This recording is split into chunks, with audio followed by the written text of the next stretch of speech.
विश्व इतिहास में एकलौता उदाहरण।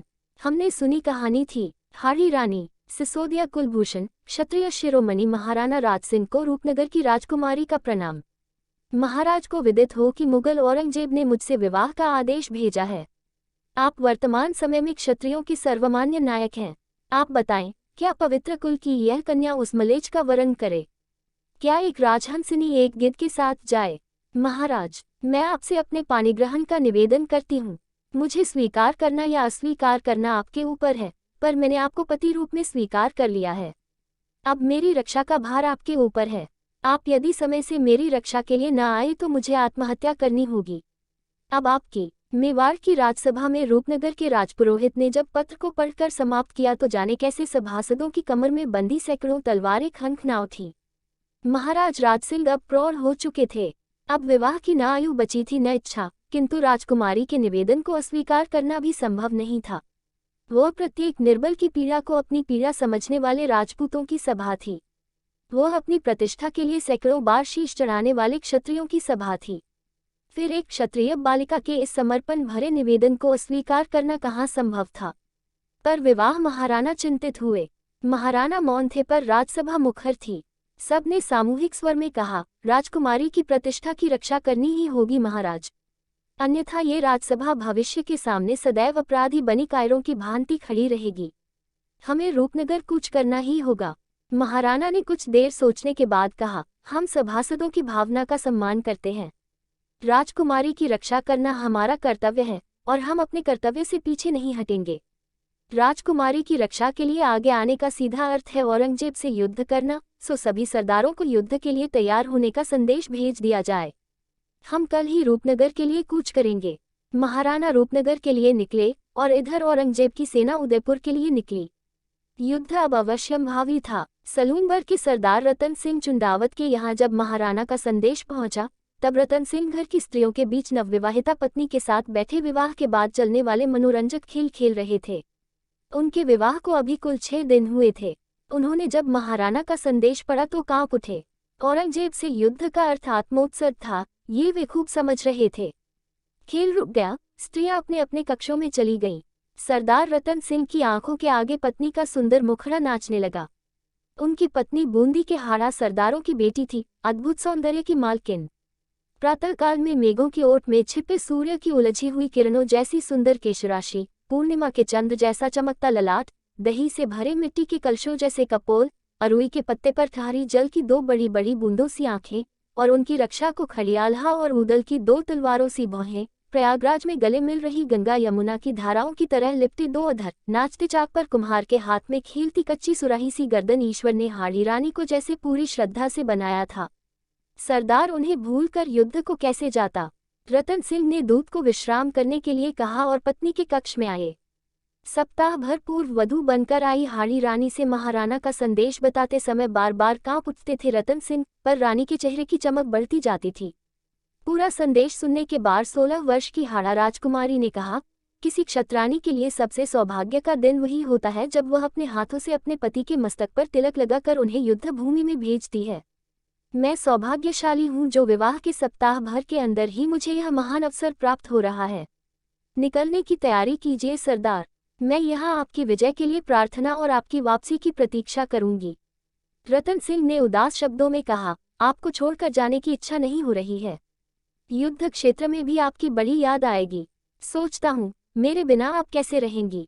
रानी का मस्तक गर्व से चमक उठा था। कहा, मेरी चिंता न कीजिए स्वामी, अपने कर्तव्य की ओर देखिए। मैं वैसे ही रहूंगी जैसे अन्य योद्धाओं की पत्नियां रहेंगी। और फिर कितने दिनों की बात ही है, युद्ध के बाद तो पुनः आप मेरे ही संग होंगे न?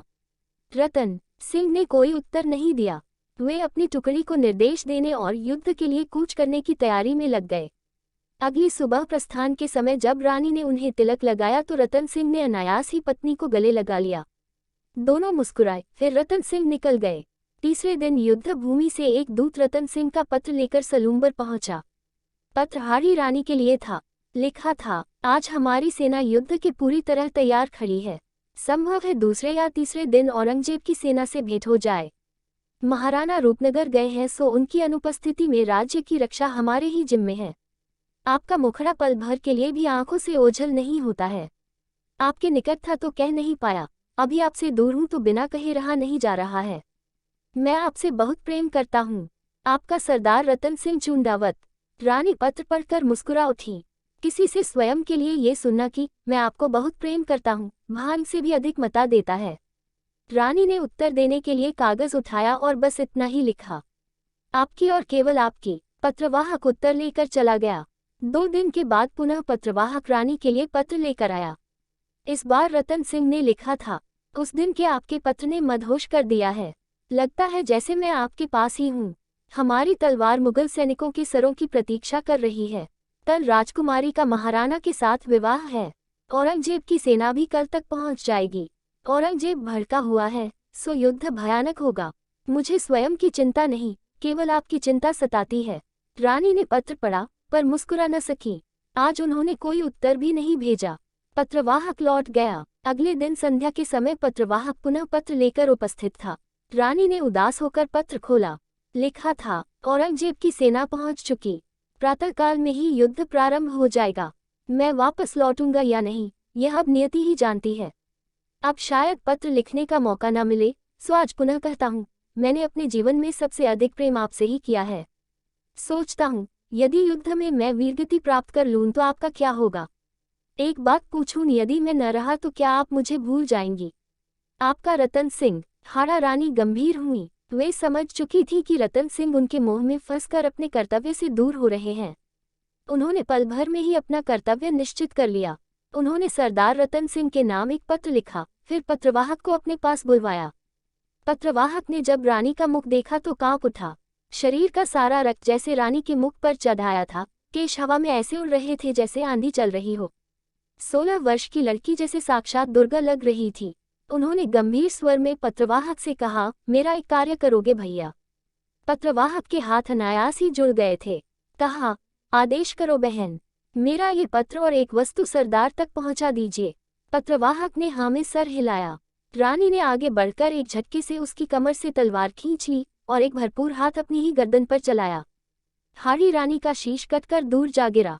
पत्रवाहक भय से चिल्ला उठा, उसके रोंगटे खड़े गए थे। अगले दिन पत्रवाहक सीधे युद्धभूमि में रतन सिंह के पास पहुंचा और हाड़ी रानी की पोटली दी। रतन सिंह ने मुस्कुराते हुए लकड़ी का वह डब्बा खोला, पर खुलते ही चिल्ला उठे। डब्बे में रानी का कटा हुआ शीश रखा था। सरदार ने जलती हुई आंखों से पत्रवाहक को देखा तो उसने उनकी ओर रानी का पत्र बढ़ा दिया। रतन सिंह ने पत्र खोलकर देखा। लिखा था, सरदार रतन सिंह के चरणों में उनकी रानी का प्रणाम। आप शायद भूल रहे थे कि मैं आपकी प्रेयसी नहीं पत्नी हूँ। हमने पवित्र अग्नि को साक्षी मानकर फेरे लिए थे, सो मैं केवल इस जीवन भर के लिए ही नहीं, अगले 7 जन्मों तक के लिए आपकी और केवल आपकी ही हूँ। मेरी चिंता आपको आपके कर्तव्य से दूर कर रही थी, इसलिए मैं स्वयं आपसे दूर जा रही हूँ। वहाँ स्वर्ग में बैठकर आपकी प्रतीक्षा करूंगी। रूपनगर की राजकुमारी के सम्मान की रक्षा आपका प्रथम कर्तव्य है, उसके बाद हम यहाँ मिलेंगे। एक बात कहूँ सरदार, मैंने भी आपसे बहुत प्रेम किया है, उतना जितना किसी ने न किया होगा। रतन सिंह की आंखों से अश्रुधारा बहने लगी। वे कुछ समय तक तड़पते रहे, फिर जाने क्यों मुस्कुरा उठे। उनका मस्तक ऊंचा हो गया था, उनकी छाती चौड़ी हो गई थी। उसके बाद तो जैसे समय भी ठहर कर रतन सिंह की तलवार की धार देखता रहा था। 3 दिन तक चले युद्ध में राजपूतों की सेना विजयी हुई थी और इस युद्ध में सबसे अधिक रक्त सरदार रतन सिंह की तलवार ने ही पिया था। वह अंतिम सांस तक लड़ा था। जब जब शत्रु के शस्त्र उसका शरीर छूते, वह मुस्कुरा उठता था। एक एक करके उसके अंग कटते गए और अंत में वह अमर हुआ। रूपनगर की राजकुमारी मेवाड़ की छोटी रानी बनकर पूरी प्रतिष्ठा के साथ उदयपुर में उतर चुकी थी। राजपूत युद्ध भले अनेक बार हारे हों, प्रतिष्ठा कभी नहीं हारे। राजकुमारी की प्रतिष्ठा भी अमर हुई। महाराणा राज सिंह और राजकुमारी रूपवती के प्रेम की कहानी मुझे ज्ञात नहीं। मुझे तो हाड़ी रानी का मूल नाम भी नहीं पता। हाँ, ये देश हाड़ा सरदारों की उस 16 वर्ष की बेटी का ऋणी है, ये जानता हूँ मैं।